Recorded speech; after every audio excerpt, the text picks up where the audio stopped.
Hello, আসসালামু আলাইকুম। শুভ সকাল।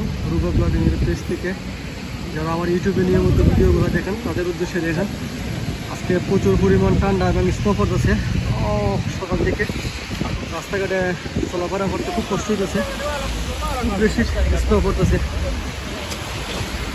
এই যে দেখেন রাস্তাঘাটে যারা উবার করেন তাদের উদ্দেশ্যে বলবো যে আপনারা অবশ্যই সাবধানে গাড়ি চালাবেন, কারণ অবস্থা খুবই খারাপ। আজকে বিশেষ করে আজকে ফ্রান্সের মধ্যে খুব বেশি স্নো পড়তেছে। দেখেন সাইকেলের অবস্থা।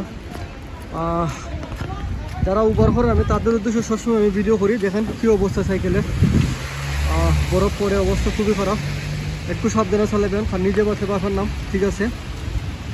পরিবারের জন্য তো আমরা দিন শেষে কাজ করি, তাই না? তো আপনারা যদি একটু নিজে সেফটি দেখেন তাহলে অবশ্যই নিজের শরীরের প্রতি যত্ন নেবেন এবং আস্তে আস্তে চালাবেন। কারণ এই দেশের মধ্যে কিন্তু বিশেষ করে দেখেন সাইকেলে দৌড়লে কী অবস্থা, আমি নিজেও কাঁপতাছি, এত পরিমাণ ঠান্ডা। আর হইতেছে যে সাইকেল তো প্রতিনিয়ত স্লিপ কাটে, ঠিক আছে? যারা উবার করে তারা বুঝতে পারবে। সো আপনাদের উদ্দেশ্যে ভাই আমি আবারও বলতেছি, প্লিজ আপনারা একটু সাবধানে গাড়ি চালাবেন, কারণ আপনি যদি নিজে বাচ্চা দেখেন তাহলে আপনার পরিবার কিন্তু বাঁচবে, ঠিক আছে? এই জিনিসটা সবসময় মাথায় রাখবেন। অবস্থা খুবই খারাপ। সকাল থেকে কিন্তু স্নো পড়তেছে। দেখেন